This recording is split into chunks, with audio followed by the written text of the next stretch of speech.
Hello literature connoisseurs. Let's begin chapter 15 of Left Behind. I'm trying a new format to the video so that it is no longer just memes on the screen. I hope the new avatar will hopefully be more engaging. The chapter begins with Buck in his apartment and his boss Steve is with him for some reason. Steve seems to be following him like a lost puppy. They hear a message from Hattie on Buck's answering machine and Steve probes by asking about her looks. Buck tries some male macho bullshit about how he gets all the cute women. He gets a call from Alan's boss and an agent for the French government, asking for him to call them. Not sure why the French were involved when the murder took place in the United Kingdom. Buck gets concerned that they may try to extradite him and blame him for the murder of Alan. He asks Steve if he is obligated to call them back. He wants to hold off until he can ask Nikolai for help. Steve assures him that they have no power whatsoever. It becomes obviously known that he faked his own death and because he did so, where his friend Alan had died, this points the finger of justice at him. Oh, what a tangled web we weave when first we practice to deceive Sir Walter Scott. Scene changes to Chloe and her fear of being alone because of the break-in has her following her father to church. This delights Rayford because he hopes the break-in has his daughter feeling weak and vulnerable. This way he can easily convince her to convert. Rayford shows no real signs of caring about his daughter other than wanting her to validate his beliefs. Rayford buys replacements for the items that were stolen, items like a new television and VCR. Hattie calls and starts complaining that her sister is mad because the disappearances affected her job. Hattie's sister works at an abortion clinic and since all newborns and fetuses have disappeared with the rapture then no one needs to get abortions. Of course the authors need to add their pro-life stance in. The authors try to paint the straw man that the workers at the clinics are out of jobs because they cannot abort fetuses. What the authors fail to realize is that clinics do more than just terminate fetuses. They also provide counseling and abortion alternatives like adoption.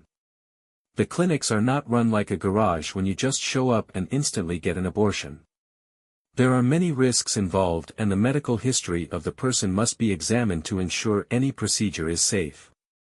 Had the quote-unquote unborn been taken in the rapture, the clinics would then assist in counseling the mothers that have lost their pregnancies. There would be numerous upset women that wanted to have babies that now can't. Unfortunately, pro-life advocates don't want you to know about what really goes on inside the clinics. They just want to paint the false narrative that they are local chop shops. While most but not all pro-life advocates are theist, Christians are reported to be the majority of women who get abortions. Yet Christians like to wave their hands around as they hold their Bibles saying that God hates abortion. This ignores the Old Testament where God commands his people to commit abortions. Remember the psalm, "Happy is he that dashes infants upon stones." Christians like to cherry-pick that verse out of their holy book. Probably because of what a mess the Bible truly is. The authors continue by saying that Hattie's sister wants people to become pregnant so that they will have a job terminating the pregnancies.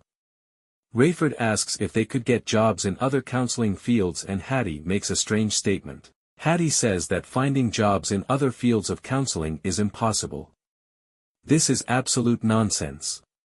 Unless a person does not have a valid degree for a certain type of counseling, that is not true.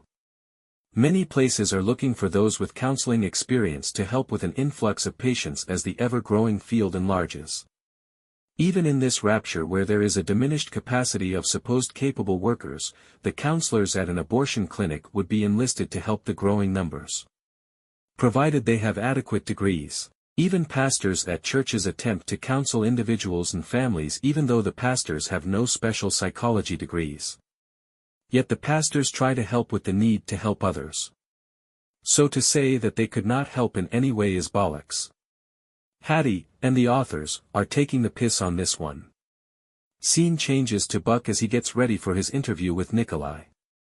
Steve tells him that while Buck was in the shower, he had received a call that the police were looking for Buck. Buck refuses to speak to the police until after the interview. He wanted to use his fake ID, but Steve tells him the police know about the ID and will be looking for anyone trying to use the name used. Ignoring that it is against international law to use a fake ID, Steve decides to switch IDs with Buck so he can lure the cops away and let Buck slip inside. Technically, Buck should be arrested, but the authors seem to ignore that since rules and law don't matter to them. They seem to feel their God places them above all that. Since they can no longer hide at Buck's place, Steve convinces his secretary to let them hide out there. Her husband is upset at first that he can't watch his favorite television reruns, but he agrees to let them watch Nikolai on Nightline. The beginning is as boring as everything else with Carpathia in it. Nikolai tries to sound humble, saying he is amazed that he has been asked to speak at the United Nations. He tries talking about the so-called amazing technology of the West. The interviewer interrupts him several times, asking him why People magazine has not picked him as the sexiest man of the year.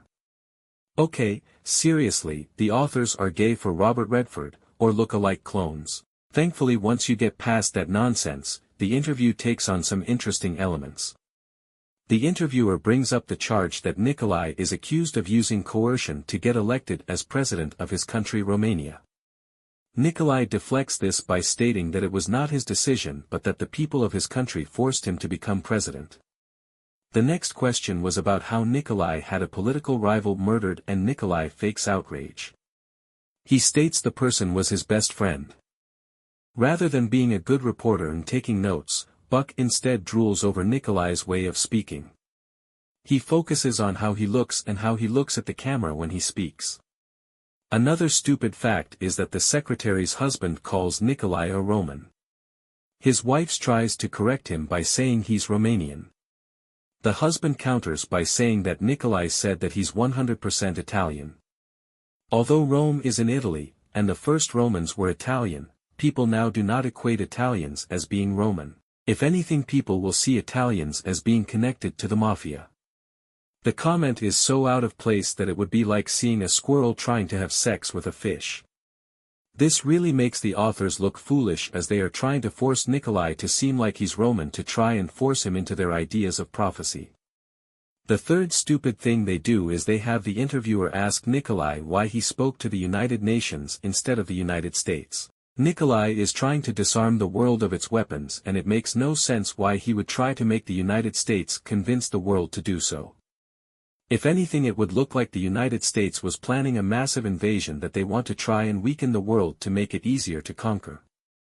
Even if they considered their readers to be stupid, Nikolai's response could have cleared things up, but instead he makes a stupid comment that he did not feel worthy enough to do that. This is a knock against the authors, because rather than politely educating the readers that they think are stupid, they instead make themselves look stupid. Nikolai says he wants the United Nations to turn into the peacekeeping organization that it was originally meant to be. He states by changing the structure then it can achieve this. The interviewer asks him to outline his plan, and Nikolai deflects by explaining how the United Nations is made up of different countries.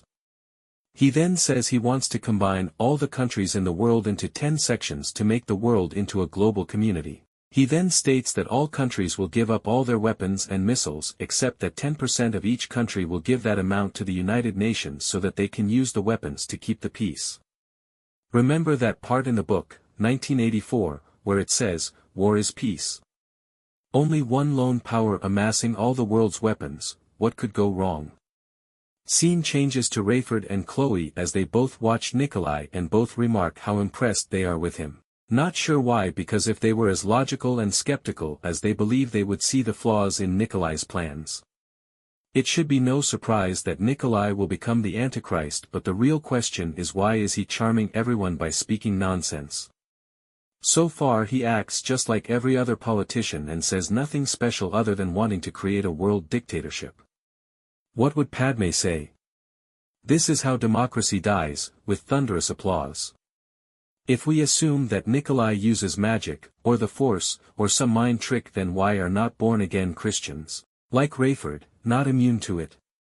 Why would his imaginary friend not protect him? Oddly, Chloe tries to convince Rayford that Nikolai sounds like the Antichrist from the pastor's tape. Rayford rejects this because Nikolai seems so humble. This proves he only listens to his own opinion. Get ready to groan again because Hattie calls and she talks about how she wants to fly to New York to meet with Nikolai and Buck. She asks if she can work on Rayford's next flight to New York, but Rayford brushes her off again. She finally works up the nerve to confront him about his behavior, but he starts deflecting by saying he won't talk to her until they have dinner. Hattie finally forces him to talk a little by telling him that if he doesn't answer her question she won't go over at all. Rayford tries convincing her that he has something important to tell her, but he won't say it over the phone. She tries to get him to meet her for a coffee so they can discuss things, but Rayford still refuses. Hattie gets pissed off and it gets revealed that she thought their relationship was platonic and she can't understand why he's acting like this. Rayford reveals that he has feelings for her and she is shocked. Although she is angry at him, she never realized that Rayford was having a secret love affair in his own mind. Funny how that works out. One has to wonder if the authors are genuinely autistic because the whole thing is such drivel and doesn't happen in real life that they may be special needs. Not able to fully function in the real world, it might explain why the story is so disjointed. This ends chapter 15. See you next time for chapter 16 of Left Behind.